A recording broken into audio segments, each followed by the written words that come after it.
What's up, dudes? Welcome back to Duty's Daggers, and today we're going to be dissecting this Mac 2. So, I did a short with this knife, the Mac 2. I've been doing these little quick reviews on YouTube Shorts, and I was showing that on mine it's very easily failable. I mean, it's easy to not fail it, but it's not like some other thumb stud knives where it just pops out really nicely.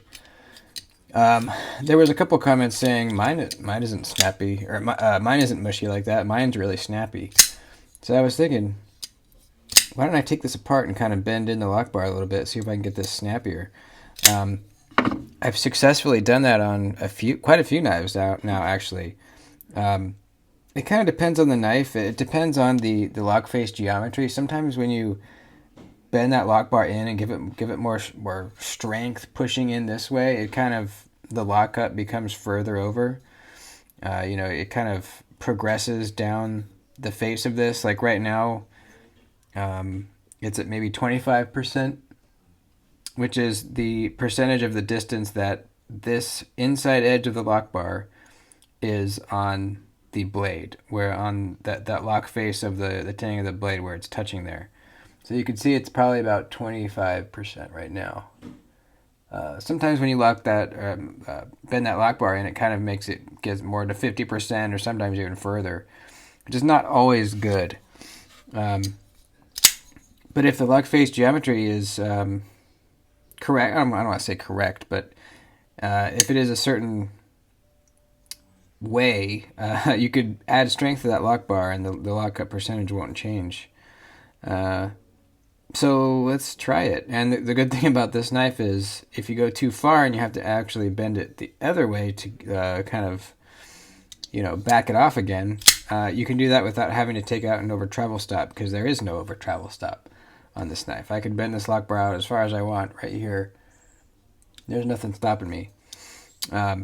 I also kind of wanted to get into this discussion that I touched on in the short, was that the Mac 2s do not have steel lock bar inserts or over travel stops. The steel lock bar insert thing doesn't really bother me. I have never witnessed an issue with having that titanium interaction with the steel on the lock face. Or on the steel of the blade of the tang. I've never, I don't own too many knives that don't have lock bar inserts. Actually, my Norseman is one that doesn't. That one also does not have an insert. And it's a pretty old Norseman, and there's not any issues with it at all. People say as long as you carbonize the face of the lock bar, that if you carbonize that titanium, then it shouldn't be a problem. I'm assuming Mcnees does that. I don't know for sure. I guess the issue that people might foresee is that the hardened steel of the tang of the blade here is eventually going to start eating away the steel, or the material, the titanium lock bar, and that's going to affect your lockup. The reason why you would want a steel lock bar insert is so that you have hardened steel on hardened steel. It's going to be a very long time before those surfaces wear away. Whereas with titanium, that might be quicker to wear away. So I don't really care about that too much. The over travel stop, though, and it's never happened to me, but I know that it can happen. This lock bar could get snagged on something and bend out really far and maybe break or something. Again, it's never happened to me, but I think it's kind of an easy thing to put in the knife, an extra measure of safety to prevent anything like that from happening. That I don't know, I kind of like to see that on knives, Now, I was also talking about comparing the Mcnees Mac 2 3.5 inch to the Hinderer XM18 3.5 inch, which, we have the same blade lengths here. The handle on the XM18 is pretty significantly longer. The blade to handle ratio on the Mcnees is fantastic. It's crazy that they both have 3.5-inch blades, but the handle on the Hinderer is so much longer. So it's a very compact knife for how much blade you get. But on the Hinderer here, we have a steel lockbar insert, we have an over travel stop, and all these extra bells and whistles that the Mcnees does not have.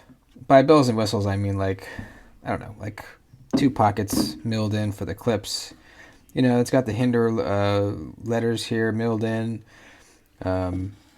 There's just more milling all around. You know, you have this jimping milled into the scales here, jimping up here. You know, there's just more work put into making this scale than this scale. And if we're comparing a jigged titanium or a textured titanium Mcnees to a textured titanium Hinderer, the difference is 650 or 625 maybe, and 425. So that's a $200 difference. And someone in the comments said, and it's a good point, that the 425 is the G10 scaled Hinderer. It's a G10 milled textured G10 scale with a titanium liner. If you compare a full titanium Hinderer to a full textured titanium Mcnees, it's a pretty comparable price, and it's about the same. But also remember this, you know, they do have to still mill the texture into the G10. It might be a cheaper material, but they still have to do the same work to it. And they're doing twice the work, not twice. They're doing more work because they have to not only make the G10 scale, but also the liner for underneath it. So I would argue it's more work, more time needed to make a G10 scale and a titanium liner than it would be to just make one titanium scale.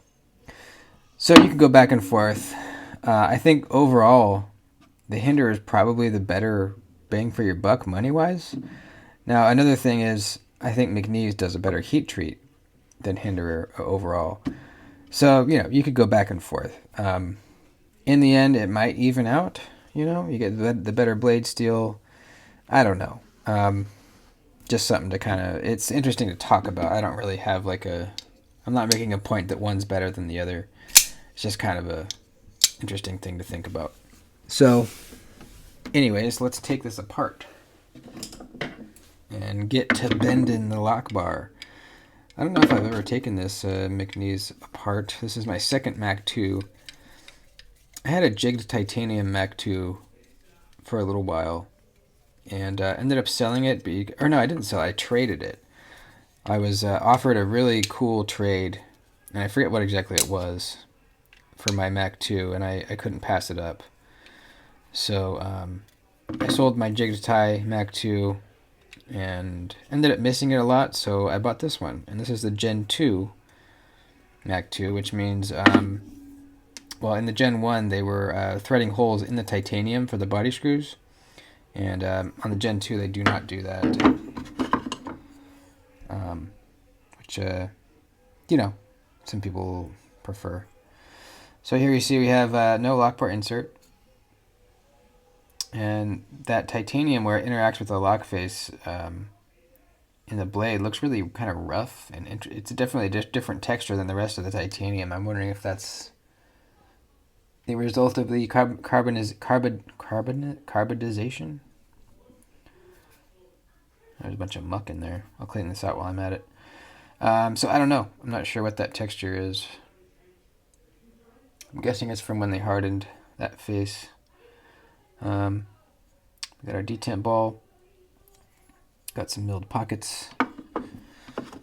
And we have this the detent ball ramp over on here. Yeah, this is pretty dirty. Let me grab some little wipes. We'll clean this out real quick.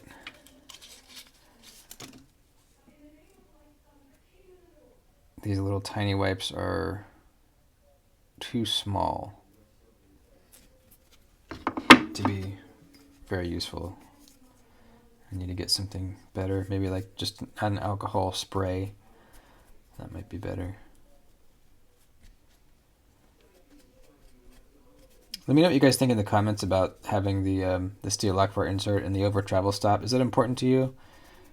Do you not care? I'm curious where what everyone thinks about that. Have you ever accidentally bent out your lock bar where having an over travel stop would have been really beneficial?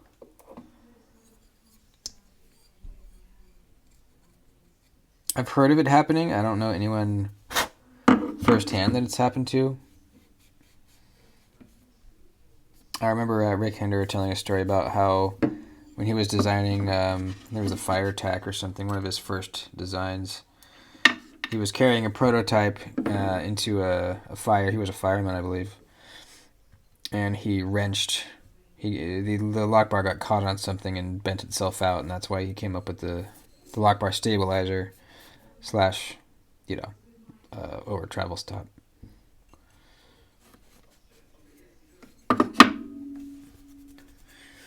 All right, now let's get to bending. I kind of like to eyeball where it is to begin with, so I know where we started at, and then we'll just give it a little bend, just little by little, adding more and more pressure till we see it springing back a little bit further over than it was.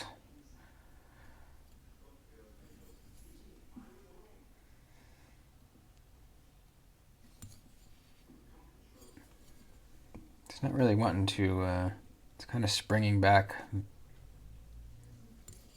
where it started. That's a little bit further. I think we'll go a little bit more.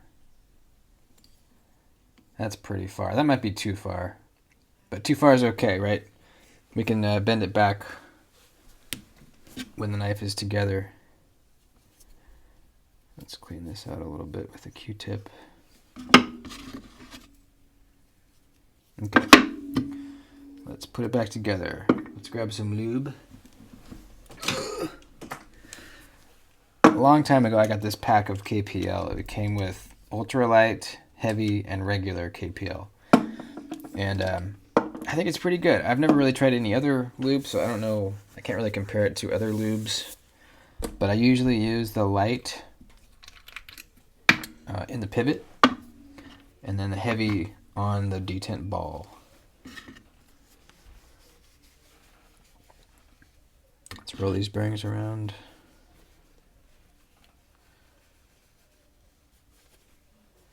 So yeah, if you have a titanium frame lock with a detent that you wish was stronger, give this a shot. Can't really go wrong as long as you're gentle and just, take it easy. I guess this is not a captured pivot, is it? Yeah, it's free spinning. Oh wait, I want to put some lube down in there real quick.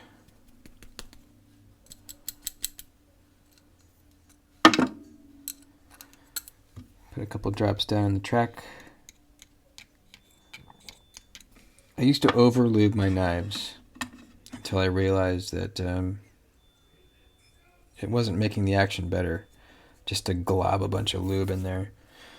So I learned to just do a little bit. That's enough. Kind of spread it around a little bit.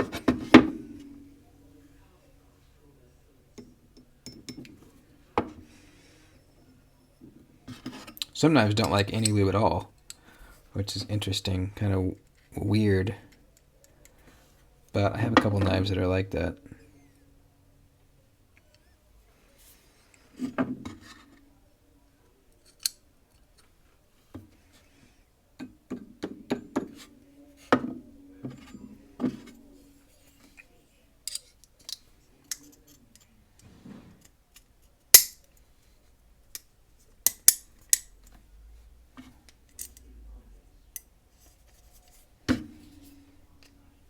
Wrong one.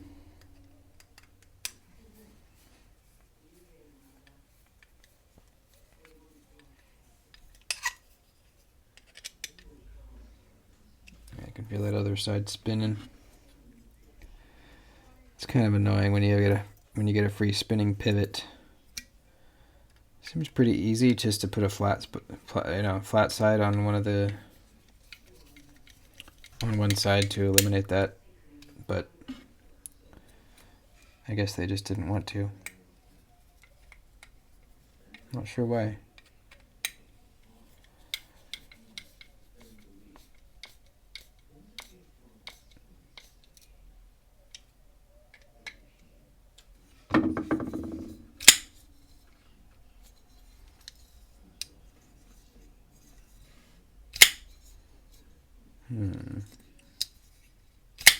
I think it's a little snappier. Let me try to fail it. Yeah, it's definitely snappier. That feels pretty good.